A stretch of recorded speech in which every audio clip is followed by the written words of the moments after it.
Hi, folks. Welcome to our live event where we get to launch a new book. It's a book called Where's Stitch? I'm excited to present it to you, and it's a dear little book that has been on my heart for a couple of years. And sitting with me tonight as we sign some of these books to get them to you is a dear friend, Ben Weiner. Ben is here with us, and he's going to be kind of hosting the whole thing for us as we share with you, kind of the purpose behind this book and what we're doing and stuff. So anyway, welcome. Glad you can join us, and just a wonderful opportunity. Let me do this. Let me show you a quick video real quick. And I say that because it's going to kind of cue up why we wrote the book, or why I wrote the book, and what we did. It's only a minute long. Here, watch it here. I know this to be true, that just as I was able to hold this dog as she came into the world, that I'll be able to hold this dog as she leaves this world, which always brings up another point. Where is my dog going to be? People ask me all the time, like, oh, well, is my dog going to be in heaven? And I'll tell them this: I don't know. I really don't know. But when you get there, whistle and see if she'll come. I've written a book called Where's Stitch? And it's a book about a dog that meant the world to my wife and I. And just like we deal with loss of a pet, we probably deal with losses of other things in life that are important to us as well. I think you'll enjoy Where's Stitch. It's a wonderful opportunity to spend time talking to your kids about the loss of their family pet, something that meant the world to them.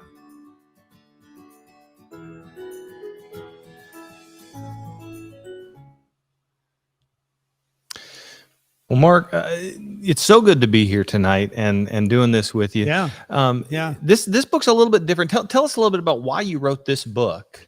Well, it's really a little bit different because I've never written a children's book before. I mean, I live with 65 high school kids, and that's kind of the basis of what I do. I write teen and parenting books. I travel the country, speaking around the country. But whenever I get home, I've got my wife to meet me there, and I've had the same lineage of dogs for the last 42 years. Oh, and wow. 2 years ago, we lost a dog that was very dear to us. And this was a member of the family. I've got to set this up just a little bit so you understand. This dog slept in between my wife and I every night. It came into our house. It was with us all the time. It was with me in my truck when I drove to work. It was everywhere. It was with me constantly.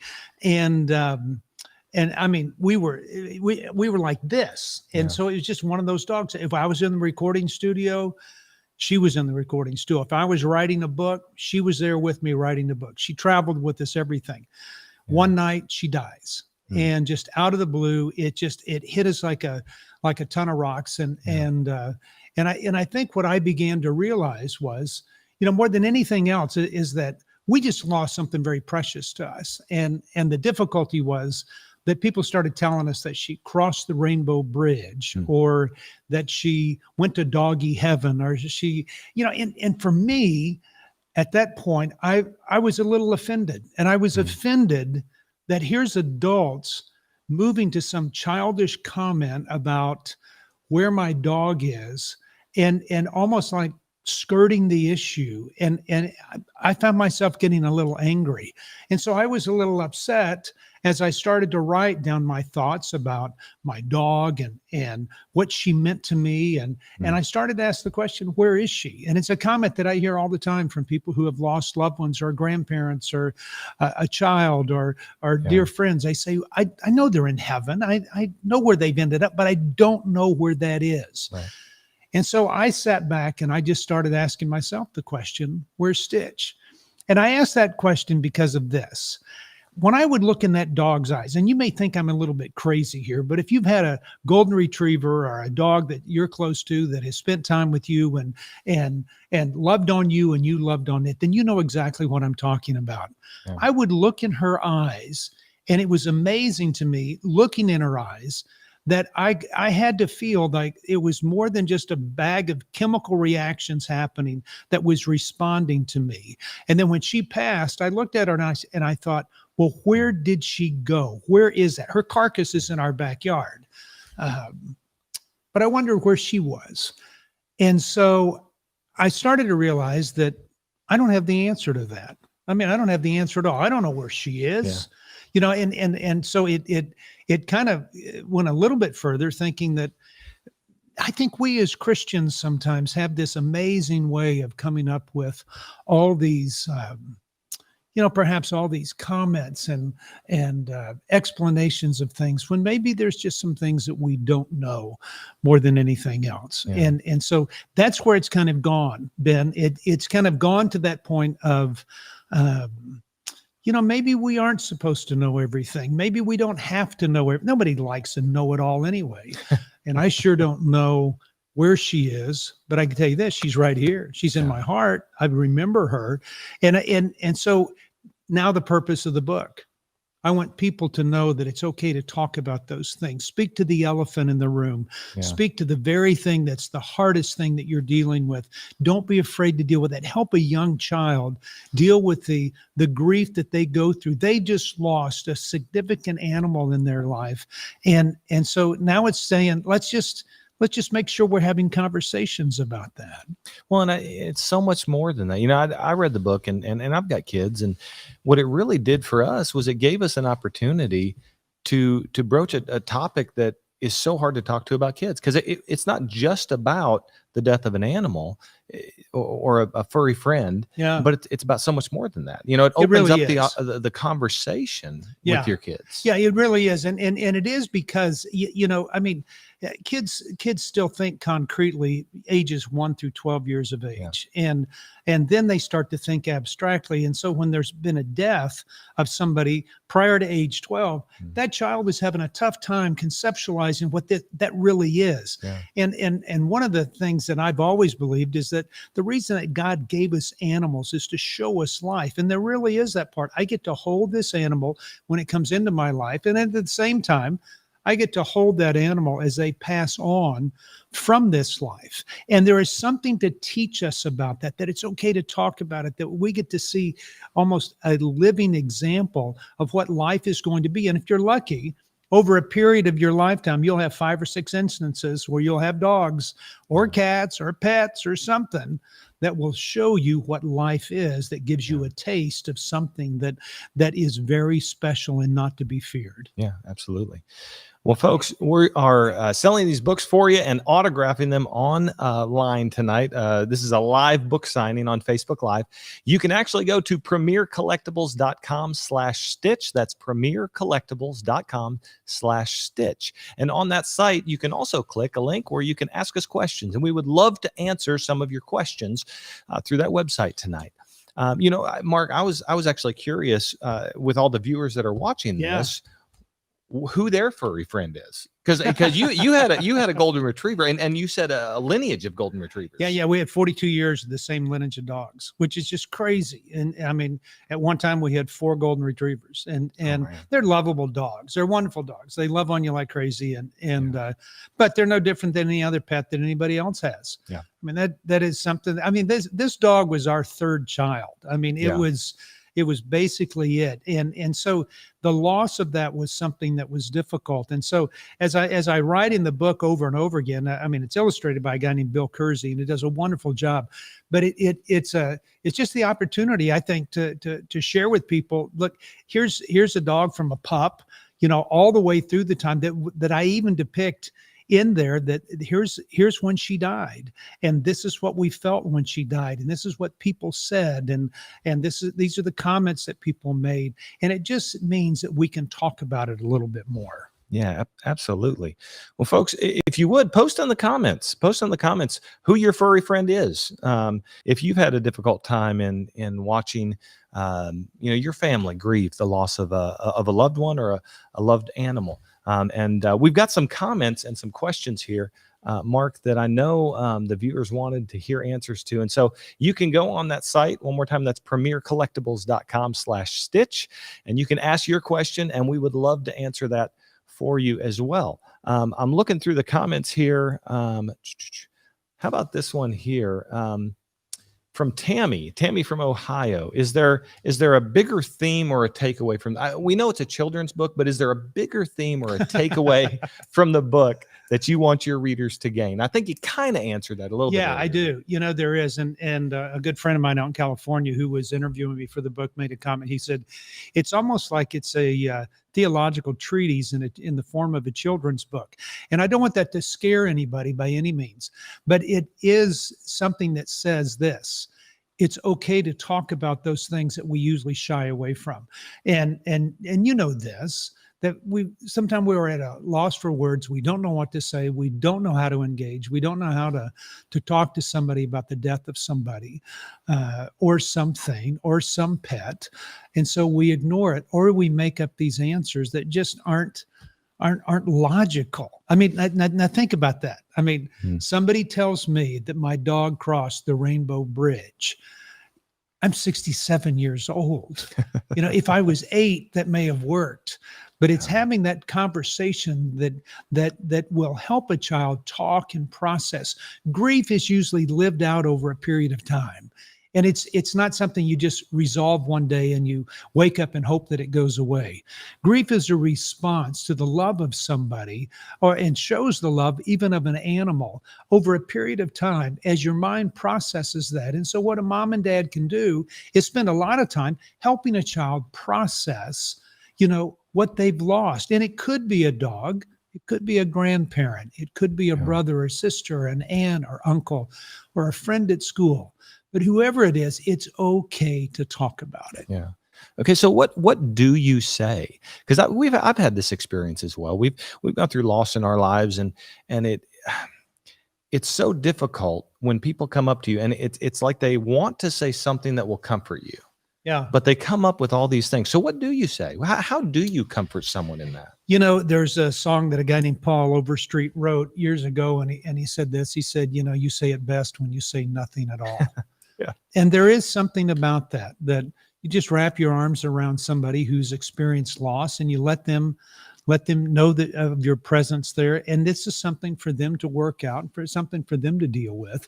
And I think that's where it's allowing your own mind, your own process, your own beliefs, your own thoughts about death to kind of work itself out in your mind. And I think that becomes really important. Yeah. Now, look, people have said this, and I think we said it in the video just a minute ago, that people ask me all the time, well, will my dog be in heaven? And I've got to make sure that everybody understands. There's a man by the name of Don Cole who was a pastor with Moody Bible Radio up in Chicago that said once, he goes, I don't know, but I tell you, do this: when you get to heaven, whistle and see if she comes. And what that answer does, it doesn't give a deliberate answer, but what it does is create an opportunity for a young child to be thinking about that. And as you process and reflect and they mull it over, and it may be only for 5 minutes at a time over a period of a year, or whatever it is, they begin to learn about life, and they begin to learn about death, and they get to experience what we're all going to go through one day in losing the loved ones that are around us. Yeah, absolutely. Well, we have a couple comments here. Peyton Brown, forgive me if I mispronounce your name. Peyton Brown has a gray cat Goose that is her current fur baby. And then Aaron Nichols from Idaho. We have a dachshund smooth hair collie and a mini golden doodle. A mini gold. Okay, now who is in the video that we started with? That's not Stitch. That's not Stitch. No, that is my granddaughter's dog named Banks. Okay. And the reason they named it Banks is because you had to rob a Banks to be able to afford the dog. But it's, I mean, and anybody who's going to the site and writing in questions or comments, what's the amazing thing is we all love our pets, and it's a commonality among all of us. I mean, it goes across race and religion and economic. Everybody loves their pets. And it's a commonness that we all have, that we've all dealt with that stuff of having to deal with losses and difficulties and hardships. And I think that's where Stitch's lessons that what she teaches everybody is that, that even though I may not know where she is, I know that she's in my heart, and I think about her when I see people throwing a ball, or I see kids or a dog swimming in a pond, or I see a dog around a bunch of horses, or whatever that is. It's amazing to me. It's amazing to me how her constant memory brings up different thoughts that we had with her over her 14-year life. Yeah. Well, we have more questions coming in here, and you can ask your question to Mark as he signs copies of the books that you can buy at premiercollectibles.com/stitch. Go on the website, purchase the book, and ask us a question. We would love to answer that. Anthony from Indiana asked, what's your favorite thing to do with your family? My favorite thing to do with my family is just to spend time together. I mean, we enjoy the presence of one another, and so we make sure that happens.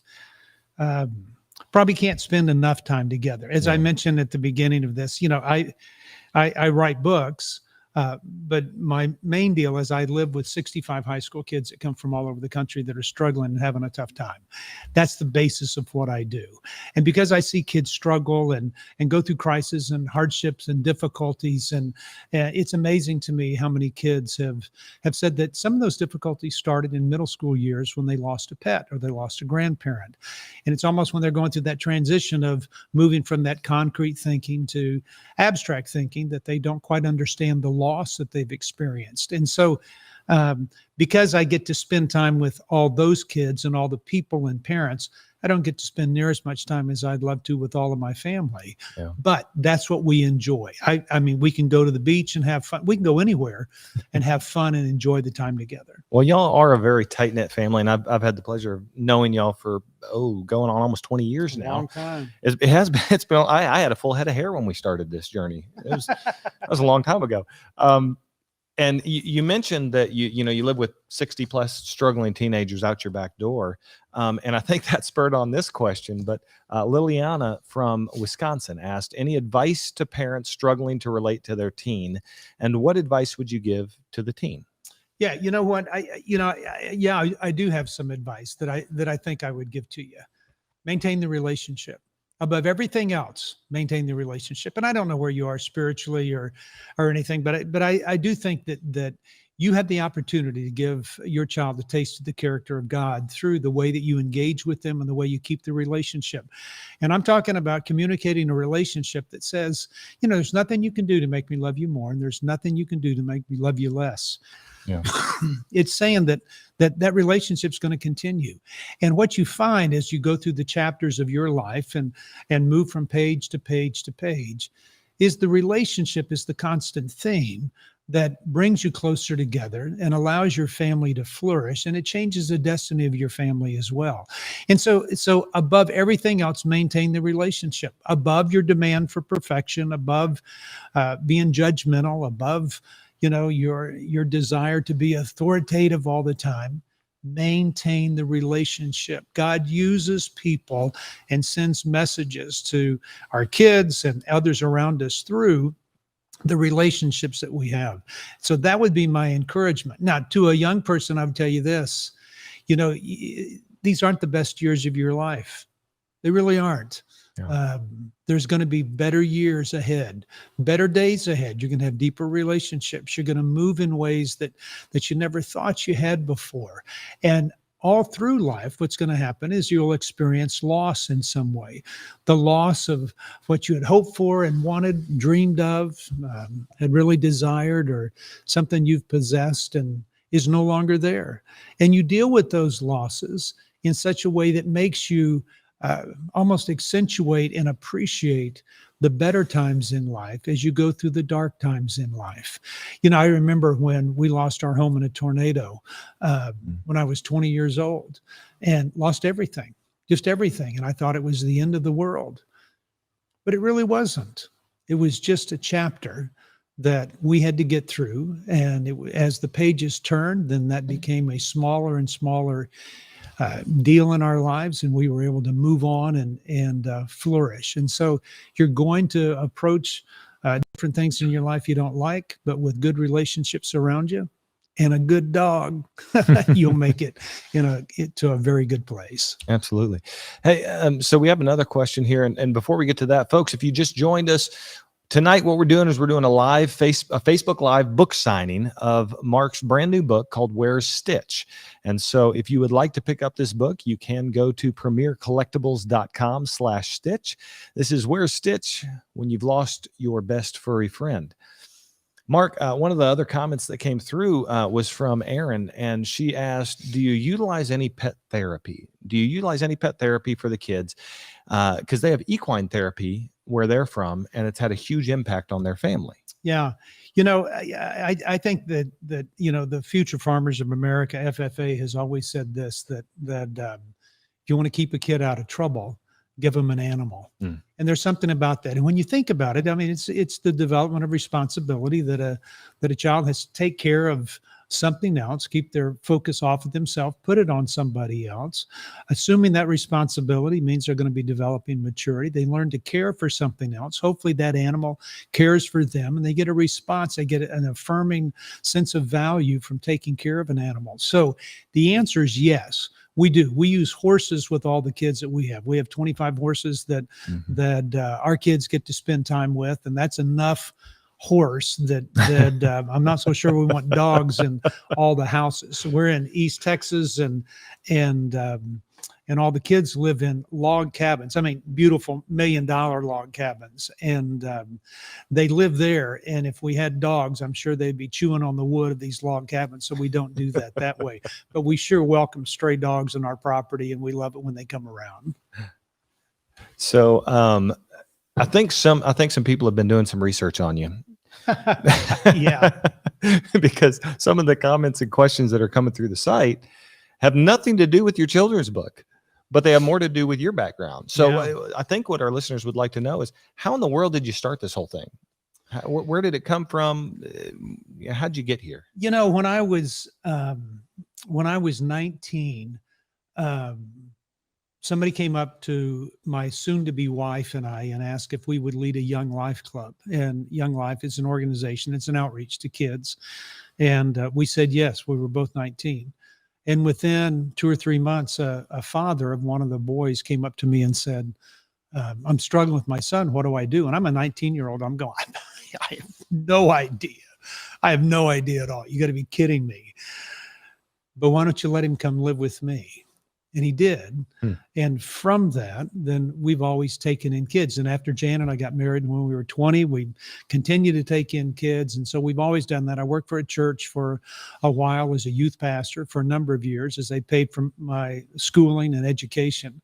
And then I worked at a Christian sports camp in Branson, Missouri, and then left and came to East Texas, Longview, Texas, and started a program called Heartlight 34 years ago. And that is where we've now had over 3,000 kids live with us. Wow. And here's the commonness, and everybody knows this, even though kids are struggling and having a tough time, every one of those kids has had a pet somewhere along the line, and every one of them can tell you the story about the difficulty and the hardship that they've had with losing a pet and how they wish somebody would have talked to them about it. Yeah.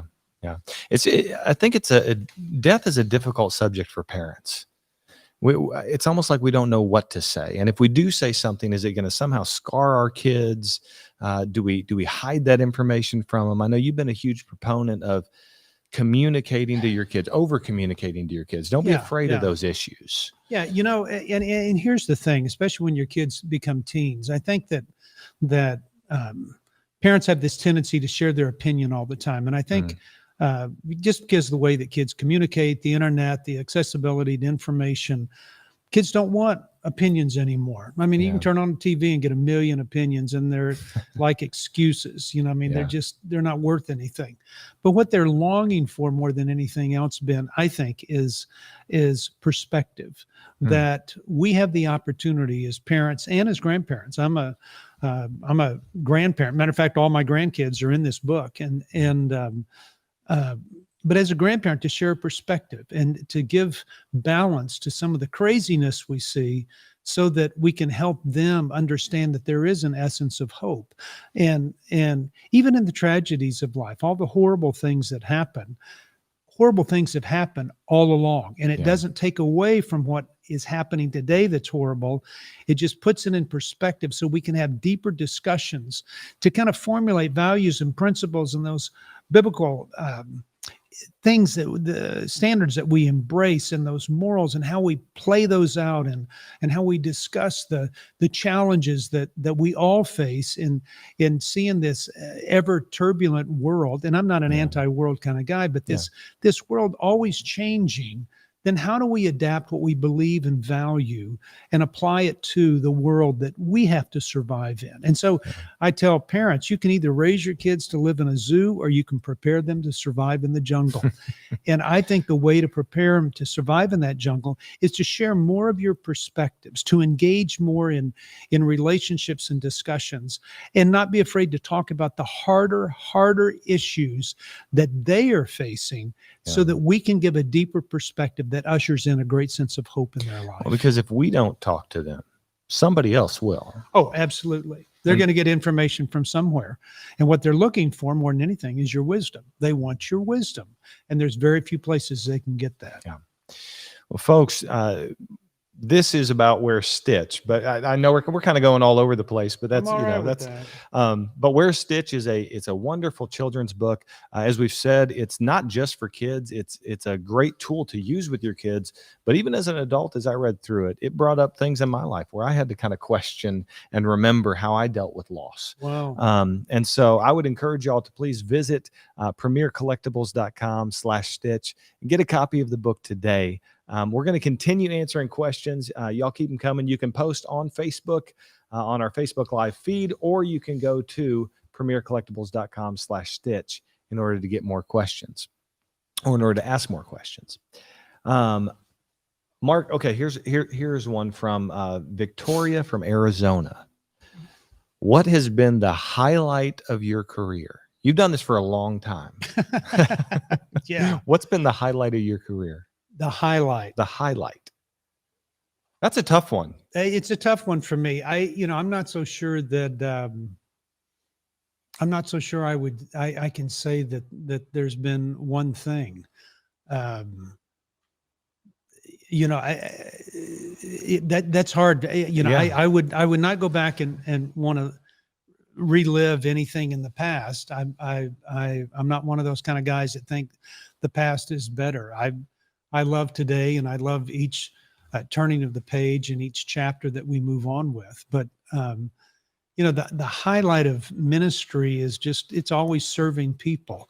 I mean, every time we have family retreats here, or where we invite all the families of all the kids to come in, I always say that was the best retreat we've ever had. I've always said that's the best family and crisis conference we've ever had. That's the best place I've spoke, or all those things. I mean, I spent a couple of hundred nights on the road a year, and I always get back thinking, God, that was the best one. That was the best one. There's not a whole lot that stands out. Now, there's relationships that stand out, people I've met that have been encouraging, and people that I've met that have been very supportive of what we're doing, and friends that we've had along the way. But all the kids that we've met, all the parents that we've met. I've performed over 400 and some weddings of kids that have lived with us. And so it's all of it together. It's not just one thing or one happening or one instance. I've kind of liked it all. It's been good. Well, good. I had another question for you, and it just slipped my mind. I know you're signing books right and left here. Also, thank you so much for the purchase there, Aaron Nichols. We appreciate that. We hope you enjoy the book and that it means something to you and your family as well. Okay, so I remember the Stitch. She was with you for such a long time. Yeah. I know she slept with you. I know you. I mean, there wasn't a day that went by that you didn't have that dog in your hands. Yeah.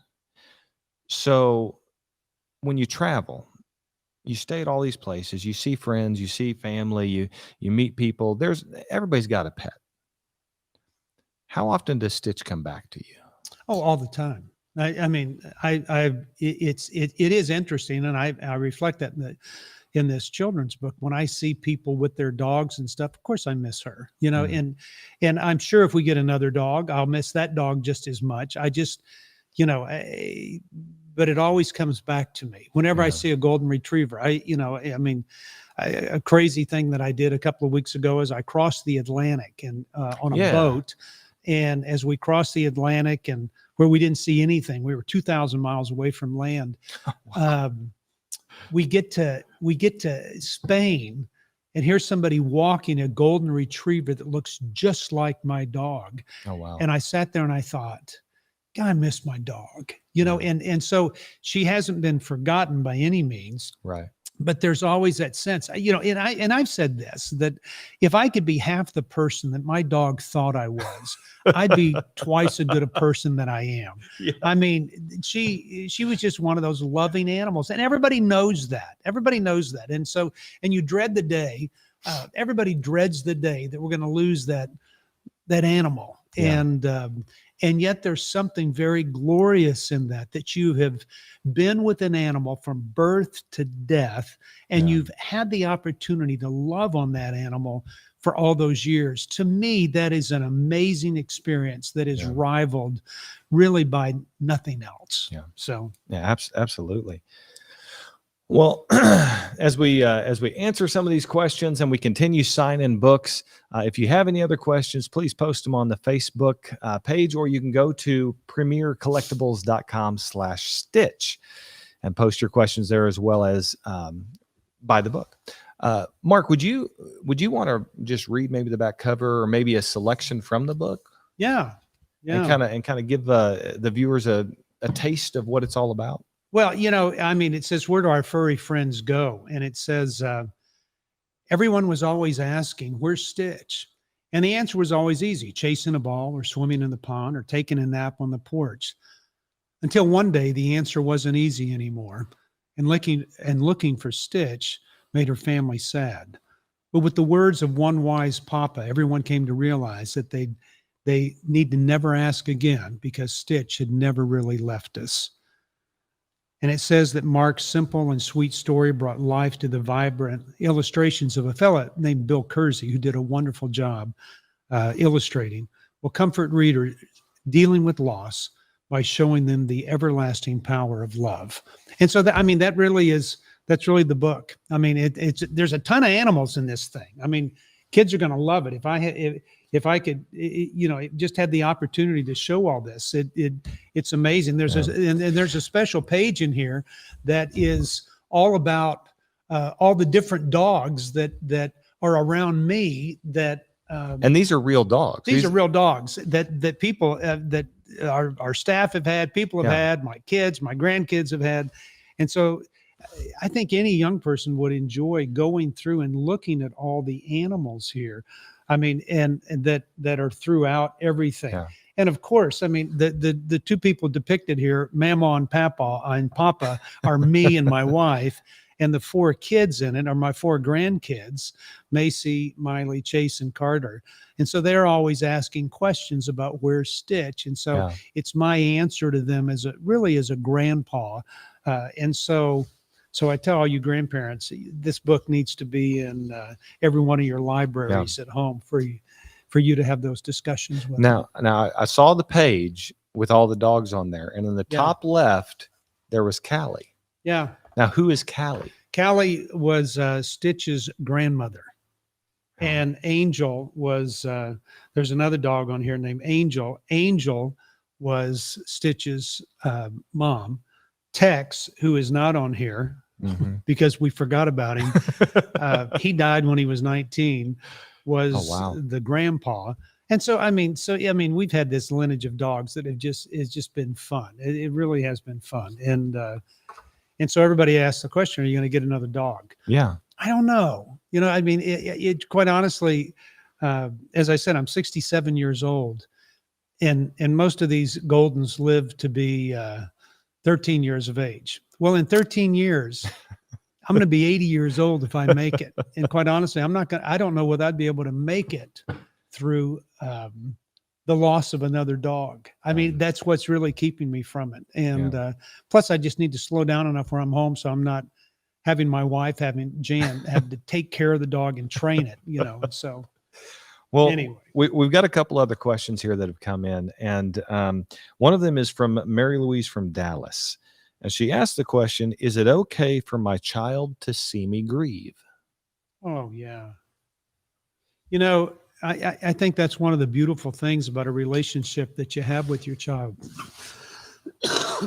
Excuse me, is that you are able to show yourself and grieve in front of your kids, because what you're doing is giving them permission to love a little bit deeper.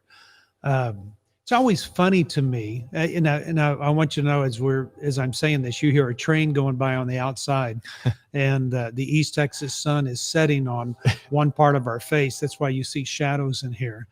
But there's truly something about a parent who's authentic and genuine, to be able to spend some time and show the true emotions that they're feeling, because it gives permission for a child to do that as well.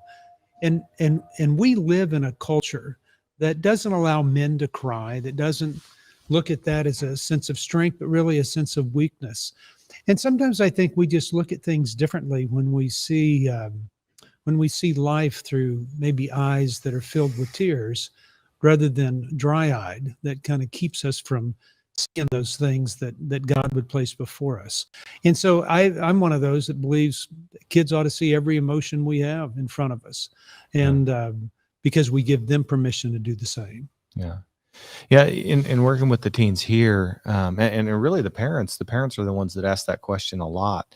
The fear of making mistakes in front of your kid, the fear of letting them know that you're not perfect, that you've struggled in your own life, that they're going to come back and use that against you. But it's really the opposite. Well, I think it gives them permission. Yeah. I mean, and I think about it for a minute. If you never showed that you were struggling anywhere, and so you don't struggle, then you're not going to give permission for a child to struggle.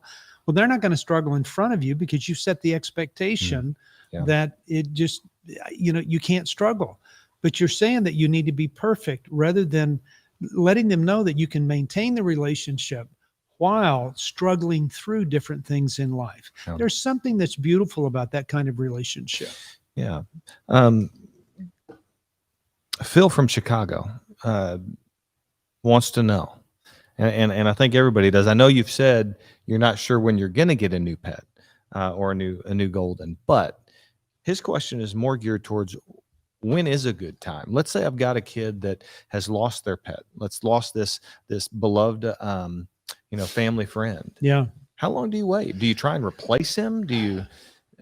Well, grief is different for everybody, and we've got a buzzer going off somewhere here. I don't know what it is. I don't know either. Yeah. Grief is different for everybody. And what that means is that it just depends on the amount of time. And I'm one of those that doesn't think that once your dog dies, that you go out and get another dog quickly to replace it, because you don't want anybody to be unhappy. I think there's something that's very healthy about being, a little unhappy, to see the difficulty in life, and helping a child learn to process that more than anything else. So I'd give it a few months, let it settle down, realize, maybe they want a different kind of dog. Maybe they want to try something different. Let them kind of be a part of that decision, and then let them pick the dog out. Let it be their dog. Well, so it sounds like what you're saying is it's okay to let our kids struggle. It's okay to let our kids grieve. It's okay to let them experience the pain and loss that they're going through. Yeah, absolutely. There's nothing wrong with that, because what you're doing is teaching them how to handle conflict and difficulty. Yeah.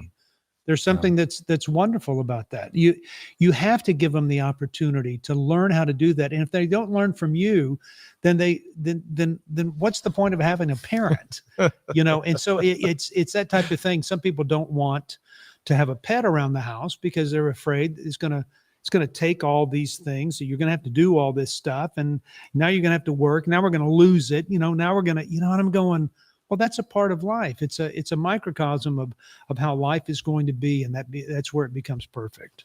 So, kind of piggybacking off of that, What if the child isn't grieving?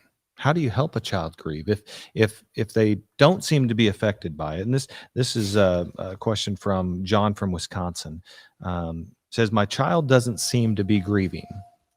Well, I think if they're not grieving, sometimes they're not given permission. But the other thing, and I say this, I think it's the makeup of a girl as a makeup of a guy. A guy is going to have more of a tendency to, maybe not grieve as much because he'll kind of move on to the next thing. Whereas a young lady will have more of a tendency to grieve. And so I say that not to mean that one's any better or worse than the other. But what I'm saying is that, a son may not grieve as fast as somebody else or and may move beyond that. And that's how they're dealing with it. They cut up their losses into little doable doses so that they can handle it, so that their little brains and their heart can handle it at a time that they're able to. And sometimes it takes longer than others, and that may be reversed at times. But for the most part, girls are going to feel more a little bit. Guys are going to hide from it a little bit more. And so because of that, I think that's where we have to give them permission to grieve. And so it's by asking them questions and talking to them and saying, what do you miss most about your dog? What do you miss most about, throwing the ball? What is the thing that you like the most about your dog? How do you feel? What kind of feelings are you having about Stitch not being here anymore? Those are healthy comments. It says it's okay to talk about this stuff. Yeah, absolutely. Well, folks, if you're just joining us, what we're doing tonight is a Facebook Live book signing, and you can purchase your own copy of Where is Stitch? It is on premiercollectibles.com/Stitch. Go to the website, purchase your book, and Mark is autographing and signing those here tonight. We'll make sure that you guys get those. Mark, I think now might be a good time to play that video again for anybody that has just joined us. Absolutely. Let's do that. And so let's play this video real quick, just a real quick 1-minute video about Where Stitch. You bet. I know this to be true. That just as I was able to hold this dog as she came into the world, that I'll be able to hold this dog as she leaves this world, which always brings up another point. Where is my dog going to be? People ask me all the time, is my dog going to be in heaven? And I'll tell them this. I don't know. I really don't know. But when you get there, whistle and see if she'll come. I've written a book called Where's Stitch? And it's a book about a dog that meant the world to my wife and I. And just like we deal with loss of a pet, we probably deal with losses of other things in life that are important to us as well. I think you'll enjoy Where's Stitch. It's a wonderful opportunity to spend time talking to your kids about the loss of their family pet, something that meant the world to them.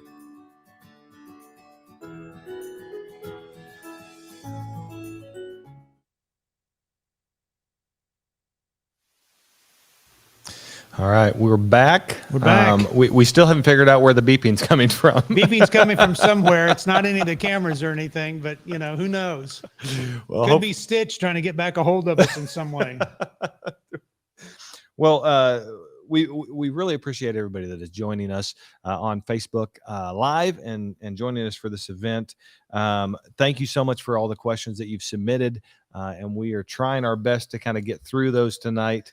I've got another one here for you, and you kind of answered this a little bit, but I think the audience is kind of coming and going as well. And so this is Carol from Tulsa, which you're used to live. Tulsa, that's where we've got our first gold, as a matter of fact. Yeah. Okay, well, this is a perfect question then. So Carol from Tulsa asked, how honest to be about the manner in which your pet passes? Yeah, I think you have to be careful on that one, because if it's an accident and you lose a pet that way, then I think it's very hard for a child to understand the trauma, and that becomes difficult. I think when a child is probably 10, 11 years old, that it's okay to come say goodbye if an animal's being put down. Maybe 11 or 12, for them to hold the animal with you and take advantage of that opportunity. I think one of the things that I did not do with a couple of our dogs was to make sure that my kids were involved in when we did put them down. And so I mean, an accident that has happened that is gruesome or that I'm not so sure there's any purpose of that other than saying she's gone and or he's gone. But at the same time, there's other times when they've lived a long life, then maybe that's a good spot to say that maybe you include the child in there too when they're 10, 11 years old. Yeah, and I think that's a good point. It's got to be a little bit different. The grieving, I think, is probably a little bit different. You had the opportunity. You knew Stitch was getting older. Yeah. Maybe tell us a little bit about how Stitch passed. Would you mind sharing that story? That's, I mean, we knew that night that she was acting a little funny, and what it was the beginning stages of a seizure. And she was just acting different, and that's all we knew. I mean, she wasn't jumping up in the car as much anymore, and she wasn't going after the ball as many times, and she was sleeping a little bit more. And when we'd get her up on the bed, we'd have to help her get up on the bed. So we knew that she was getting older, and but it's always a shock. And then in the middle of the night, she just started having a seizure, and she tried to get to us, and she was laying on top of me, basically having this seizure, and it was like 1 o'clock in the morning. And I mean, it's just horrible. It's horrible, but I'm glad that I was there. I'm glad that she came to us, and I wouldn't have wanted it any other way, really. Yeah, you shared. Oh wow, this is a while ago, but you were on a morning show, and they were planning on having Stitch come out to that. Yeah. I was on the Hallmark. I did a Hallmark show pretty regularly for years, and I'd run out of people to dedicate books to, and so I dedicated this to Stitch, and this one book called "Raising Teens in a Contrary Culture."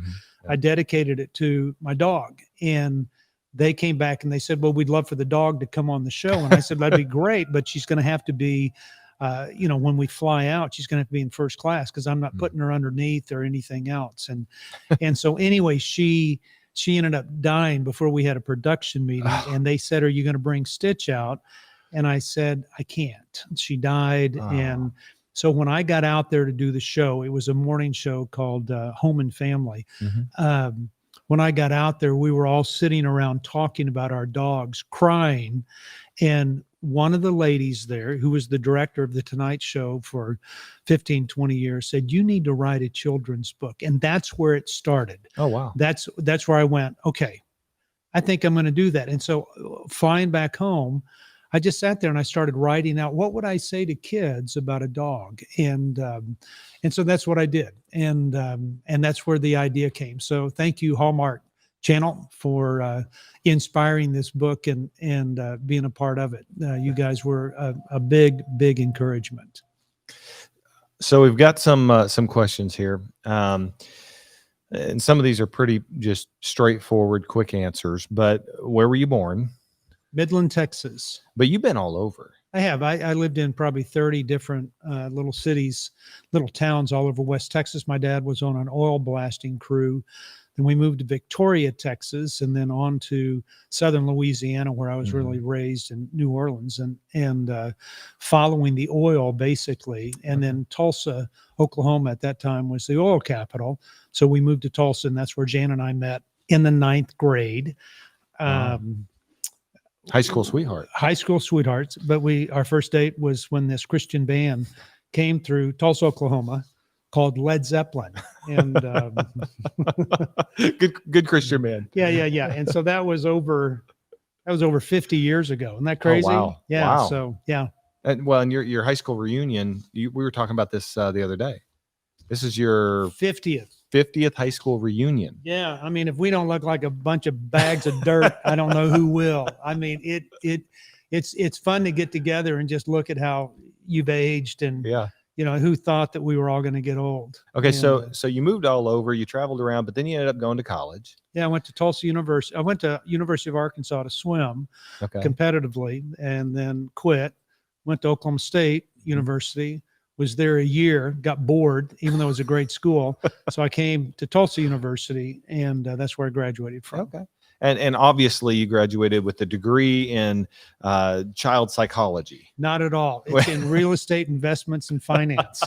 So How in the world? I know. You know, it just, God moves you in another direction. He said, go here. And we did. And so that's been a wonderful thing for us. And so we've been doing this kid thing for 48, 49, 50 years now. And have kind of had our pulse on kids for a long time. That's crazy. All right. What is your biggest fear? My biggest fear. I kind of want to know this. Well, actually. other than being pushed out of an airplane without a parachute, that'd be a big fear. Yeah. I don't fear a whole lot. I mean, in that regard, you know, I would hate to lose another dog. I would hate to lose a grandkid. I'd hate to lose my kids. My fear is that we're not doing everything we can to help as many kids as possible. My fear is that I'm not the best dad or grandpa or husband that I think I was created to be. I mean, I think I fear what I don't want to neglect or not measure up to the expectation I have in life. I want to be a good employer. I want to be a good boss. I want to be a good, those things. But I don't fear a whole lot of stuff. Yeah. So, well, you've seen a lot. You've seen a lot in your time. The comment, skydiving is fun. You should try it. You should try it, Mark. Yeah. Well, whoever just wrote that in, I would have to go with somebody that has been skydiving a lot and could knock me out right before they push me out of that plane. So that might be good. Oh, and woohoo, West Texas.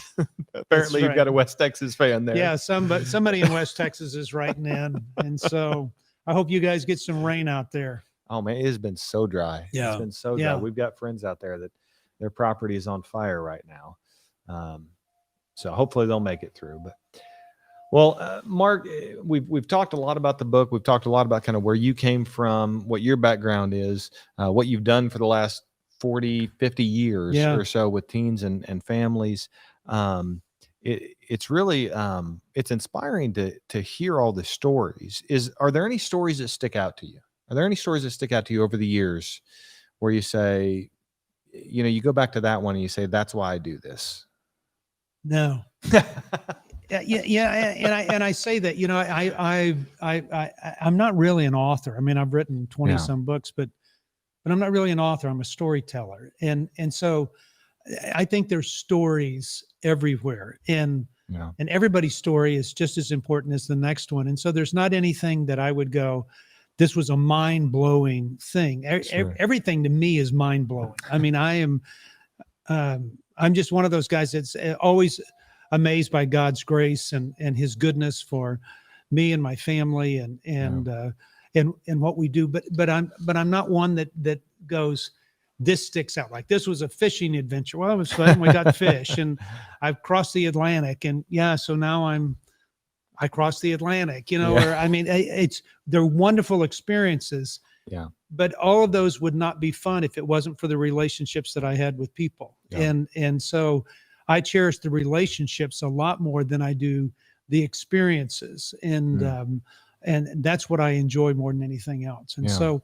I mean, I hate losing a dog or losing a horse but I have loved the people that I've been able to spend time with. And the crazy thing, it's all these bad, rotten kids, that have taught me how to love deeper and to love stronger and to embrace things that I don't always agree with and to hopefully be to them who God is to me, a good watering hole that they can be built up in some way. I hope I'm a presence of hope that ushers in hope into the lives of families in some way. And so, but I just don't, I haven't lived my life that way. I haven't made plans. I've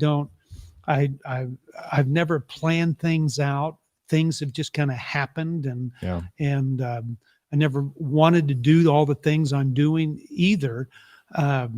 It's like this, but I got to tell you, but I am excited about this book. And I don't know why, probably out of all the books that I've written, I'm more excited about a book about my dog, because I think it has an impact to reach a greater and broader audience than probably any other thing that I've done, because it's a commonness, and it truly is a message of hope for anybody that's wrestling through loss and difficulty and hardship. Yeah, you talk a lot about relationships with people, but that's what the book's all about as well. It really is. It really is. It's just in the form of a dog, I mean, and not just a dog, though. Well, no, I mean, I'm kind of biased toward dogs a little bit. I mean, we've had cats and other animals, and even had a pet raccoon, that we had for 4 or 5 months this past summer. That was one of the greatest pets we've ever had. And so I think, even that it's an experience that was wonderful, and it stands out, and it's great.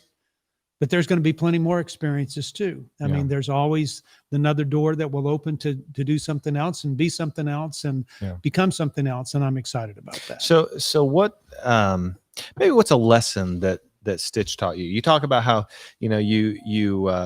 you hope people look at you the way your dog looks at you, or you could be, what's the quote? You could be the man that your dog thinks you are. Yeah. That's my hope. That I can be half the man, but this is what I've learned from my dog. I mean, and it's crazy. I've learned to listen, and I've really found that the thing that I enjoyed the most about my dog and what that dog meant to me was that it's not the words that I say, but it's the presence. It truly is the presence of relationships that somebody has to be able to. To engage and have a friendship and to be there and not have to talk, not have to say the right things, not to be filled with all these comments all the time. That a mere presence with somebody else, or the opportunity just to be with somebody and listen to them share, is something that's very important. So for me, I think that's what I get out of it more than anything else. It's been good. There we go. Well, folks, if you're just joining us, we're premiering Mark's book, Where's Stitch? Excuse me, a children's book on the loss of one of your family friends, the last one. We would encourage you to go to premiercollectibles.com/Stitch and purchase the book today. We'll also autograph tonight. Mark, you've autographed quite a few over there, but they're ready to go. What y'all don't see is the huge stack over there that he still has to autograph tonight. So you're gonna have carpal tunnel by the end of this. Yeah. But well, I had another question. I don't remember what it was. Mine just went blank. Well, here's a good question. There's a good time to stop, and we've gone for this long, and it's been wonderful. Good. And guys, I just want you to know how much we appreciate you participating with us tonight and being a part of our Facebook Live event. Let others know about Stitch, Where's Stitch, and pass it on to folks. And I hope you've enjoyed our time. If you are ever in East Texas, please come by and see us at Heartlight. We're just outside of Longview, and I'd love to show you around and show you the campus and have you meet the kids and meet our staff. And if you need to find out anything more about what we do, you can go to parentingtodaysteens.org or heartlightministries.org. And those websites will take you where you can get some help and hope for your adolescents, for your family. And we are excited to be a part of helping you in any way that we can. Guys, Ben, thank you for being a part tonight. And guys, thank you for joining us tonight. God bless you, and we hope to see you soon. Take care.